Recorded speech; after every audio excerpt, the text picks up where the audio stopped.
যুদ্ধবিরতির মধ্যেও তাঁবুতে হামলা, নিহত আরও এক শিশু। ফিলিস্তিনের গাজায় বাস্তুচ্যুত ফিলিস্তিনদের আশ্রয়স্থল তাঁবুতে হামলা অব্যাহত রেখেছে ইসরায়েলি বাহিনী। আবার যুদ্ধ শুরু হলে ইরানের অস্তিত্ব থাকবে না ট্রাম্প। মার্কিন প্রেসিডেন্ট ডোনাল্ড ট্রাম্প হুমকি দিয়ে বলেছেন, আবার যুদ্ধ শুরু হলে ইরানের অস্তিত্ব থাকবে না। কুয়েত ও বাহরাইনে মার্কিন ঘাঁটিতে ইরানের হামলা।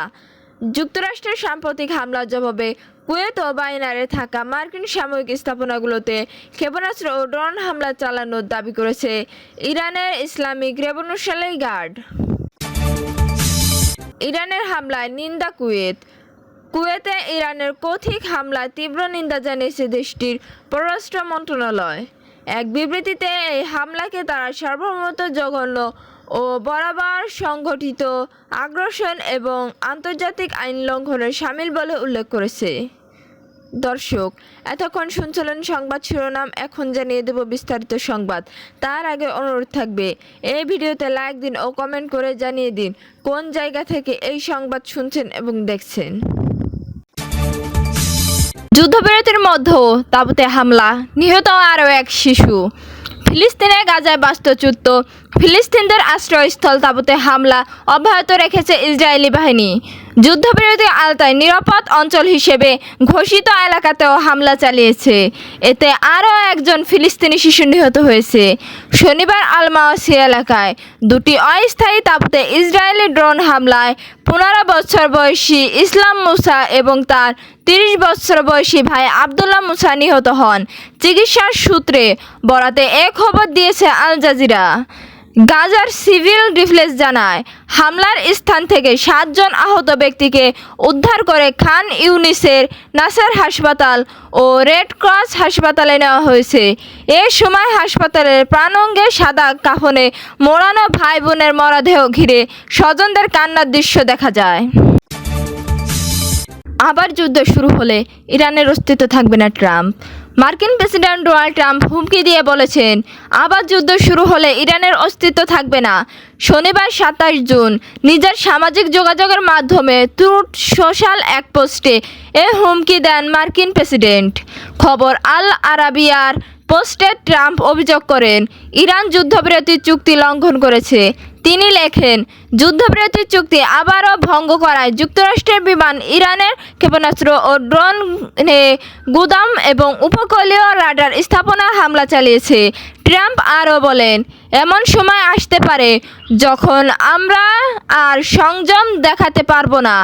তখন আমরা যে সামরিক অভিযান সফলভাবে শুরু করেছি তা শেষ করতে বাধ্য হব।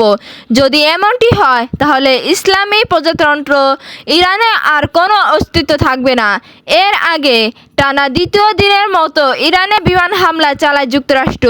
এটি বাণিজ্যিক জাহাজের হামলার জবাব দিতে এই অভিযান পরিচালনা করা হয়েছে বলে দাবি করেছে ওয়াশিংটন। এক বিবৃতিতে মধ্যপ্রাচ্য যুক্তরাষ্ট্র সামরিক অভিযান পরিচালনাকারী সেন্ট্রাল কমান্ড জানায়, প্রেসিডেন্টের নির্দেশে এই হামলা চালানো হয়েছে।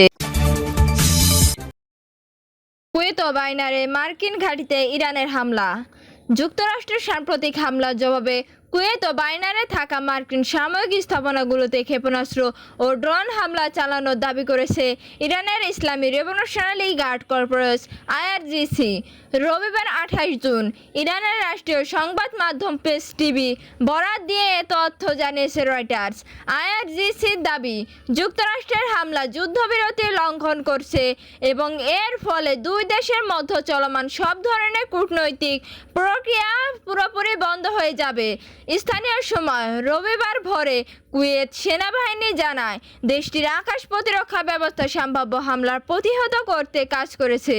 অন্যদিকে বাহরাইনের স্বরাষ্ট্র মন্ত্রণালয়ে এক্সে দেওয়া এক পোস্টে জানায়, সতর্কতামূলক সাইরেন বাজানো হয়েছে এবং বাসিন্দাদের দ্রুত নিকটস্থল নিরাপদ আশ্রয়ে যেতে বলা হয়েছে। এর আগে শনিবার যুক্তরাষ্ট্রের সেন্ট্রাল কমান্ড জানায়, বাণিজ্যিক জাহাজে ইরানের আগে হামলা জবাবে মার্কিন বাহিনী ইরানের সামরিক নজরদারি অবকাঠামো, যোগাযোগ ব্যবস্থা, আকাশ প্রতিরক্ষার স্থাপনা, ড্রোন সংরক্ষণাগার এবং সমুদ্রের মাইন পাতা সক্ষমতাকে লক্ষ্য করে হামলা চালিয়েছে। ইরানের হামলা হামলায় নিন্দা কুয়েতে ইরানের কৌথিক হামলার তীব্র নিন্দা জানিয়েছে দেশটির পররাষ্ট্র মন্ত্রণালয়। এক বিবৃতিতে এই হামলাকে তারা সার্বভৌমত্বের জঘন্য ও বরাবর সংগঠিত আগ্রাসন এবং আন্তর্জাতিক আইন লঙ্ঘনের শামিল বলে উল্লেখ করেছে। কুয়েতের দাবি, এ ধরনের হামলা মধ্যপ্রাচ্য উত্তেজনা কমানোর আঞ্চলিক ও আন্তর্জাতিক প্রচেষ্টাকে বাধাগ্রস্ত করেছে এবং শান্তির প্রতিষ্ঠার বৈশ্বিক উদ্যোগের জন্য সরাসরি চ্যালেঞ্জ। বিবৃতিতে বলা হয়, দেশের সার্বভৌমত্ব, নিরাপত্তা, স্থিতিশীলতা এবং নাগরিক ও বাসিন্দাদের সুরক্ষা প্রয়োজনীয় সব ধরনের ব্যবস্থা নেওয়ার পূর্ণ অধিকার কুয়েত সংরক্ষণ করেছে। এর আগে ইরান দাবি করে তারা কুয়েতের আলী আল সালেম বিমান ঘাঁটিতে অবস্থানরত মার্কিন বাহিনীকে লক্ষ্য করে হামলা চালিয়েছে। তেহরান বলেছে, মার্কিন সেন্ট্রাল কমান্ড হরমুজ প্রণালী জাহাজ চলাচলকে কেন্দ্র করে ইরানের উপকূলীয় অঞ্চলে হামলা চালানোর জবাব হিসেবে এ পদক্ষেপ নেওয়া হয়েছে।